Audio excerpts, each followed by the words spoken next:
حضرة رسول الكريم محترم صلى الله تعالى عليه وسلم Efendimiz Hazretleri Nazif Hak Namavan Mutahhar Ruh Şeriflerine Savaş Şebeketinlere Ahır Akıbetleri Hendara Âlâ Vâdi Tahirat Evladı Resul Eshabı Efendimizin Seyrem ve Azam Resul-i Kerem Hazret Allah Şeriflerine Birimizin Allah Habeşi radıyallahu anh Efendimizin Mihnim Mendari Resul-i Kibriya Ayyub Sultan Halid bin Zeyd Ebu Ayyub el-Ansari radıyallahu anh Şah Murşidan Şah Hacı Muhammed Bahati Nakşibandi el-Bukhari Mevlana Celaleddin Rumi Mevlana Ziyadeddin Halid el-Baghdadi Sahibul Zaman Kıbletul İslam Şeyh Mevlana Muhammed Nazım Adil el-Hakkani Sahibul Sayf Şeyh Abdülkerim Kıbrıs Rabbani Kaddesallahu Esrarunum Hazratın Ervahi için Hadimul Harameyn-i Şerifayn Ebu Sultan Selim Han Evel Fatih vel Magazi Fatih Sultan Mehmet Han ve Serdar Hakan Sultan Abdülhamid Han cennet mekan Firdevs-i Aşin Hazratının ervahına ve avni inayetine alal husus bu caminin bayinesi ve bugüne kadar işensinden gelmiş geçmiş İmam Muazzin Kayyim cemaatin ve kahve ehli men rahi için Allah rızası için El Fatiha.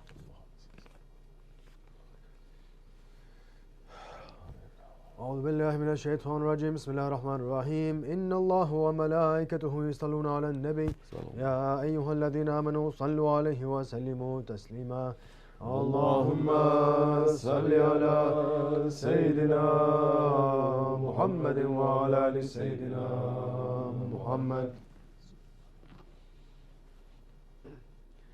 الله أكبر الله أكبر الله أكبر الله أكبر أشهد أن لا إله إلا الله أشهد أن لا إله إلا الله أشهد أن محمدا رسول الله أشهد أن محمدا رسول الله هيا على الصلاة هيا على الصلاة هيا على الفلاح هيا على الفلاح الله أكبر الله أكبر لا إله إلا الله لا إله إلا الله الحمد لله الحمد لله الحمد لله رب العالمين والصلاة والسلام على رسولنا محمد وعلى آله وصحبه أجمعين نحمد الله تعالى ونستغفره ونشهد أن لا إله إلا الله وحده لا شريك له أشهد أن سيدنا محمدا عبده وحبيبه ورسوله صلى الله عليه وعلى آله وأزواجه وأصحابه التابعين خلفاء الراشدين المهديين من بعده. وزارين المتي على التحقيق خصوصا منهم على المتي خلفاء الرسول على التحقيق أمير المؤمنين حضرة أبو بكر وعمر وعثمان وعلي وعلى باقي أصحاب التابعين رضوان الله تعالى عليهم أجمعين.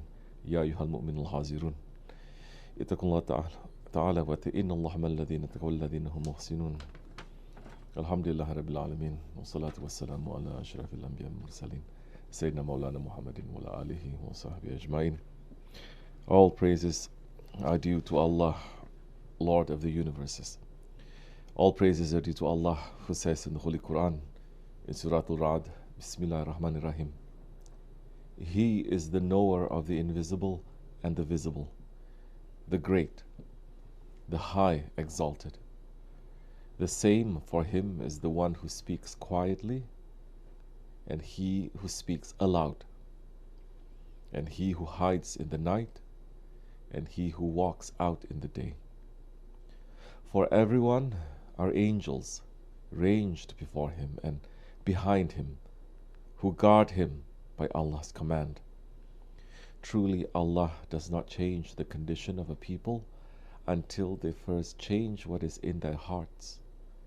And if Allah wills misfortune for a people, there is none that can turn it back, and for them there is no defender other than Him. He it is who shows you the lightning, a fear and a hope, and raises the heavy clouds. Sadaqallah al-Azim.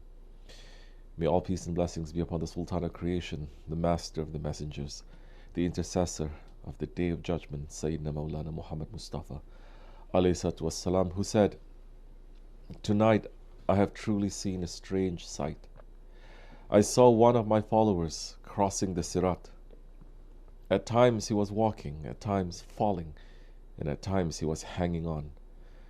Then I saw that the salawat which he had once read came to his assistance. It grabbed hold of the man, straightened him, and led him safely across the Sirat. May peace and blessings be upon him, his noble family, his blessed companions, especially upon the four Khulafa Rashidin, Hazrat Abu Bakr Siddiq, Hazrat Umar al-Faruq, Hazrat Osman al-Ghani, and Hazrat Ali al-Murtaza, and all those who follow them until the last day. May peace and blessings be upon the blessed Grand Sheikhs of this noble Osman al-Naqshbandi way, the guides on the way of the Sahabis. May peace and blessings be upon the Osman al-Padishahs, the Sultans who shaded the world with the justice of Islam, the lovers of Rasulullah ﷺ, the Hadims of the Awliya. May Allah love those who love them. May Allah curse those who hate them. Ameen. Ya ayyuhal mu'minun, O believers, we are drawing nearer and nearer to the 3 holy months, which have been given to us as gifts from Allah subhanahu wa ta'ala. They are a means of coming closer to Him and returning to Him. They are a way of Him showing mercy to us.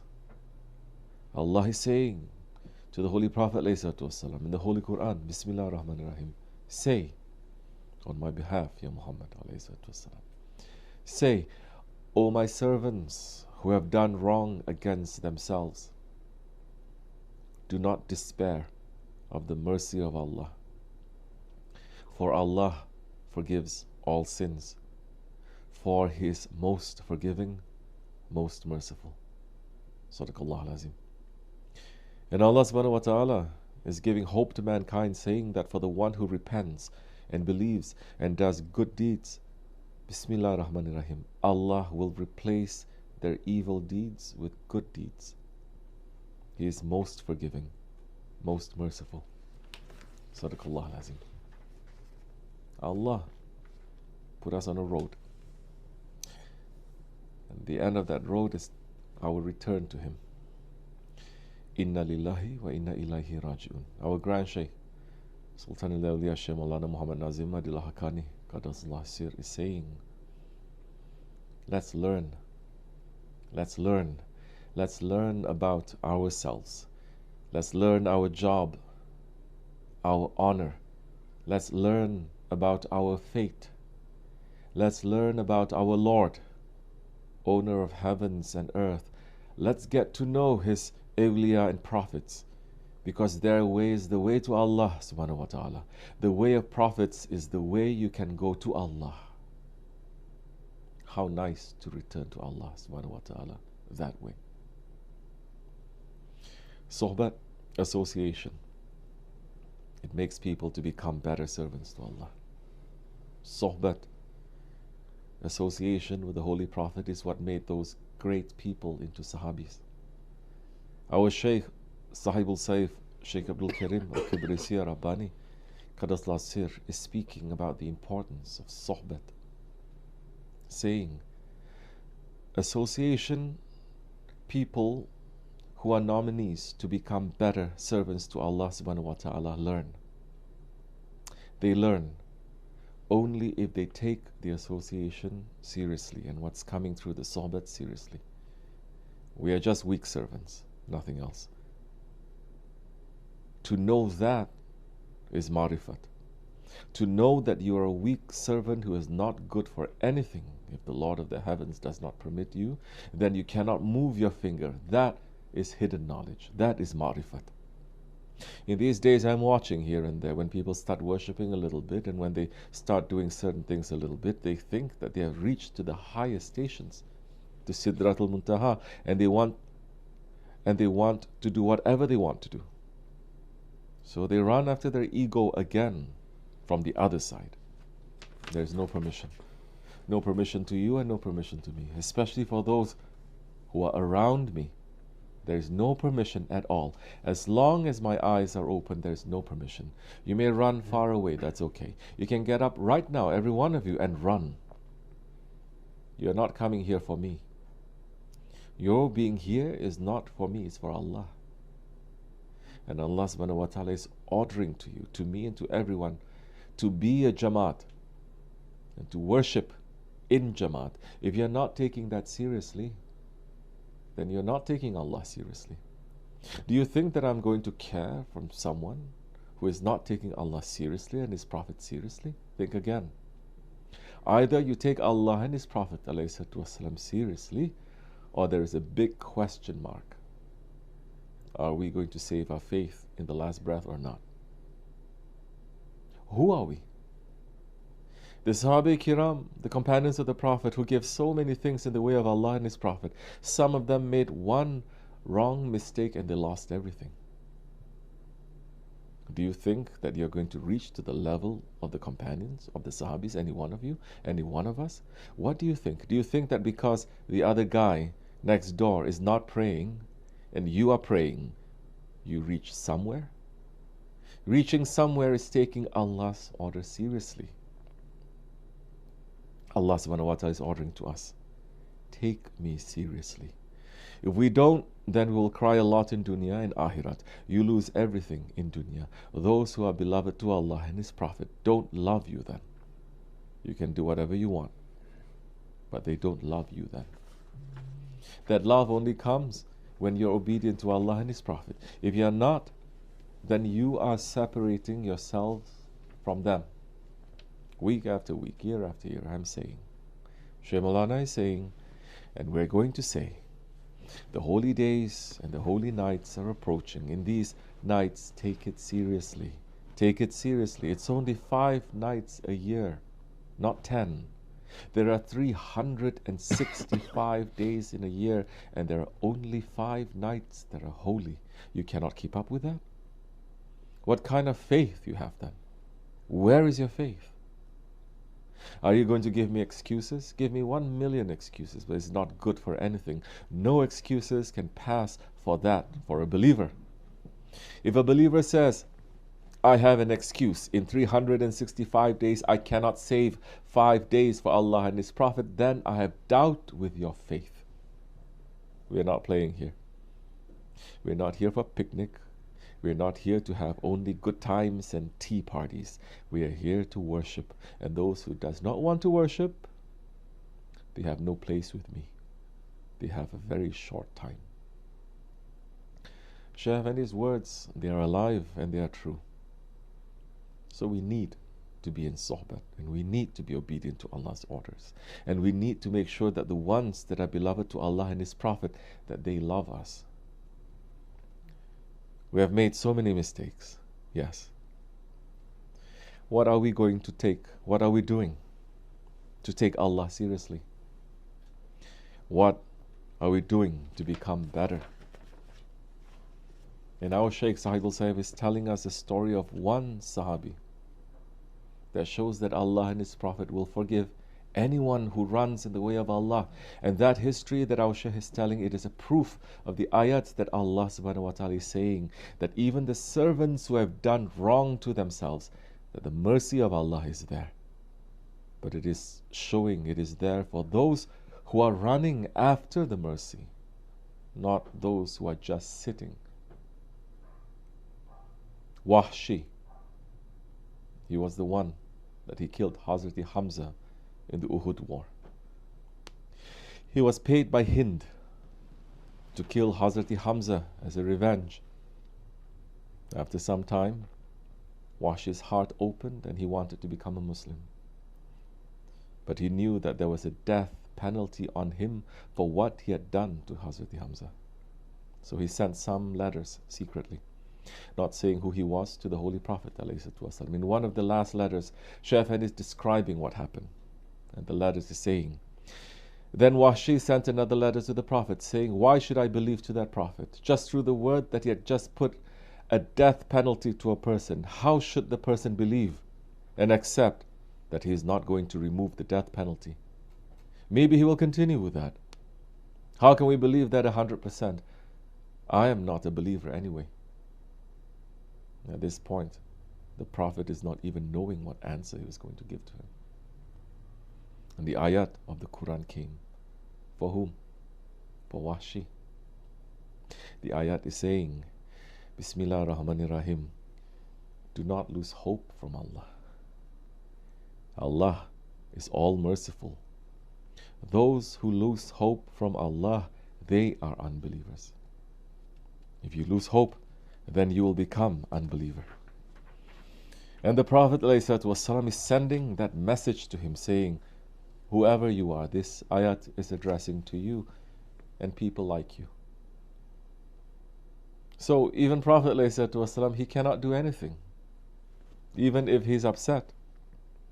And that time Wahshi decided to come to Medina to see the Prophet. Nobody knew how Wahshi looked like. He was a huge black guy, very tall. He covered his face. He sat in the Prophet's masjid with the Sahabi Kiram and talking to the Prophet, saying, if somebody has done something and if he's asking forgiveness, is Islam going to forgive that person? The Prophet said, yes. And this talk was going back and forth until finally he said, Ya Muhammad, I made a promise to myself that if you reach here, I will accept Islam. When you reach there, I didn't fulfill my promise. Instead, I ran away. But you followed step by step. I've seen and I've understood. I've come to a realization there is no place on earth that I can escape from you. Everywhere I escape, you followed me step by step. And I'm here. I am the person that you gave death penalty, Ya Muhammad. I have to say this to you now because I accept that you are the true one. And now I can open myself to say that I am Wahshi. As soon as said that, all the Sahabis, they stood up. They went to their swords and said to the Prophet ﷺ, Ya Rasulullah, don't give mercy to this one because this one harmed you very badly. This one harmed Islam very badly. This should be a lesson to all mankind. And the Holy Prophet ﷺ said to them, put your sword back. Come, Wahshi. Sit in front of me. If it is for me, my heart is hurt. If it is for Islam, say the Shahadat. And Wahshi said the Shahadat. And the Prophet ﷺ said, Allah has forgiven you, and I am forgiving you. I am forgiving you. But sit here and tell me how you killed my uncle. Tell me about the last minute of his life. What did he do? And Wahshi is saying, Ya Rasulullah, don't make me to speak. Don't make me to say this, please. Holy Prophet ﷺ said, no. Say everything, step by step, how you did it. How you became so cruel like this. Say to me. And he started addressing Wahshi, saying that Abu Sufyan's wife offered him very big wealth. He was then a slave, and he was going to win his freedom, and they told him that he should kill either the Prophet or Hazrati Ali or Hazrati Hamza. If he killed any one of them, he will be set free. Wahshi said, I went to the war place. Ali was far, you were far. Then taking everything down. He had no fear. And it just happened that his back was behind him. I saw him from the back, and I have this spear and was very near. I just threw the spear to him and he fell down. I should stop here, Ya Rasulullah.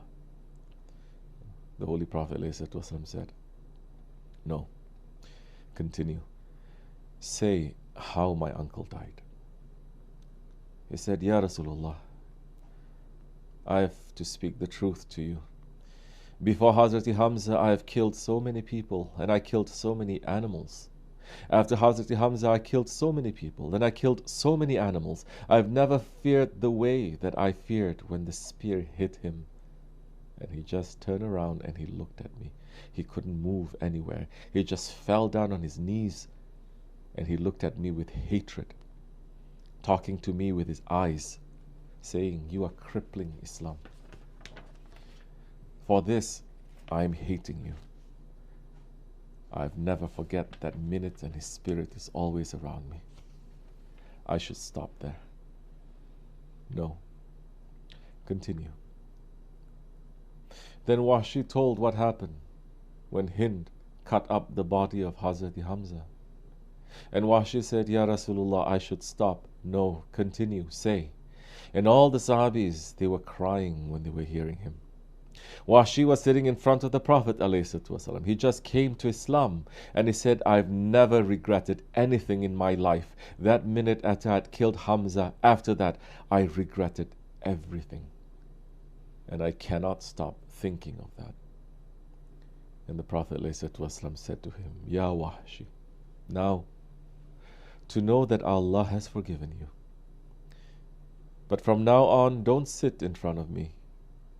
Always sit all the way in the end of the masjid. You are here to stay. All the way, sit behind the masjid, in one corner. Put your head down. Don't look at my face. Don't have eye-to-eye contact with me, because it may happen that if I look at you one day and I am in divine anger, and I look at you with that divine anger because of what you did to Hamza, although Allah has forgiven you, the curse will reach to you and you will enter to Jahannam forever. For this reason, keep distance from me. Stay behind. Stay behind the tall ones. Never look at my face directly. And that Washi, one of the worst individuals on the face of the earth at that time, he kept his promise. He didn't raise his head to the Sahabis. He didn't raise his head to anyone. His head is always down, covered up, never looking at anyone's face, sitting alone, praying all the way in the back, eating alone. A prophet was sitting there talking, the love of the Prophet enters to his heart. He was just looking through the corner. When Prophet turned to look to the other side, Washi will hide himself and try to look from another corner. Washi was saying, I've never felt hurt like that in my life. I did so many wrong things, so many crimes, but now I'm near to the Prophet, but I was forbidden to look at his face. After 1.5 years, after he became Muslim, the Holy Prophet ﷺ passed from this world. Washi kept his promise. He didn't come to look at the Prophet's face. He completely kept himself all the way at the back when they buried the Prophet. He only came to the masjid at night time, sitting, putting his head down and waiting. Then after some time, during the Khilafat of Hazrat Abu Bakr Siddiq, one liar named Musaylam al-Kazab came out saying that he was a prophet. And that person made a big fitna in the ummah, and it was causing a war against the Khalifa. And Shaykh Effendi is continuing. One night, completely in the dark, Washi came to the Prophet's tomb. No one was around. Washi made a promise with the Prophet after that day. He was not going to go killing anything anymore. But that night, he came to the Prophet's tomb. He put his head down. He wasn't even looking at the tomb, keeping his promise to the Prophet. He said, Ya Rasulullah, I'm intending to break my promise to you. I'm going to break it. I'm going away from here. I heard that it's in Yemen. I'm going there. I make oath to myself that I'm going to go and I'm going to kill him. That Musaylama, the one who declared himself to be a prophet. And one night, Washi just disappeared. He just disappeared. And he was walking. Don't think that he was flying first class. Don't think that he had a car. No. With that heat of the desert, Washi walked to Yemen. Don't think that he had anything. Don't think that he had money. Don't think that he had anything in his hands. All he did was he took the dagger that he used to rip Hazrat Hamza's chest, and he walked. He walked from Medina to Yemen.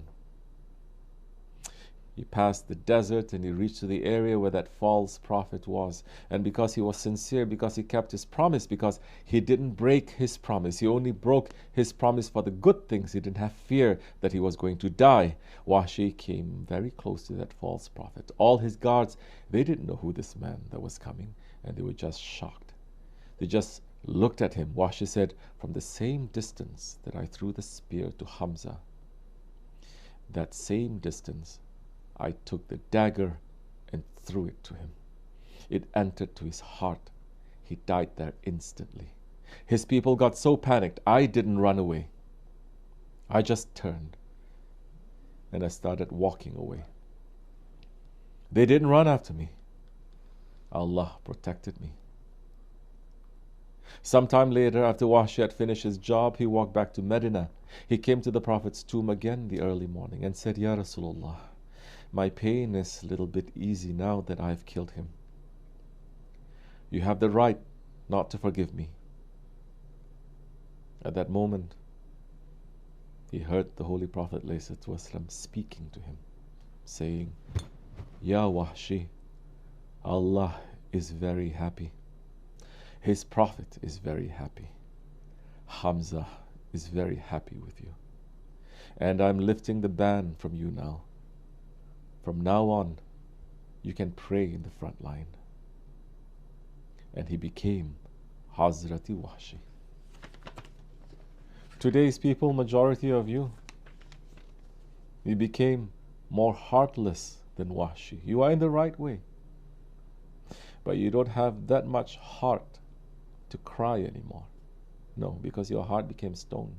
Because you are not really caring. You're not really hearing. You're not really understanding. You're not really feeling them anymore. So wake up to yourself. Wake up.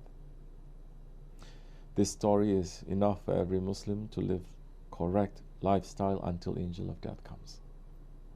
Wahshi didn't go around praising himself later on, saying that the Prophet has spoken to me. No. Wahshi was saying that after that day, every day, I was seeing Prophet in the prayer in the mihrab. He was looking at me, he was smiling, and I was smiling at him. And the Prophet opened door to me, saying to me, look, where are you in the paradise? And I was together with Hamza. Hamza has forgiven me. So this is Islam, the role model of Islam. We forget the role models of Islam. We made so many other role models, and so many of you are thinking that you have become so merciful, but no, you became tyrant to your own self. So maybe you should go back, continue with that tasbih every day, saying, La ilaha illa anta subhanaka inni kuntu minaz zalimin. These are the words of the Waliullah, the Shaykh of the Osman al-Naqshbandi Haqqani way, Sahib al-Saif, Shaykh Abdul Karim al-Kibirisi Rabbani. For one who takes these words, keeps them in his heart, and lives according to them, he will find safety in this life and the next life. We're asking Allah to forgive us. We are making the tasbih that our Shaykh told us to make. La ilaha illa anta subhana in kuntum minaz zalimin. Amin. Astaghfirullah. Astaghfirullah.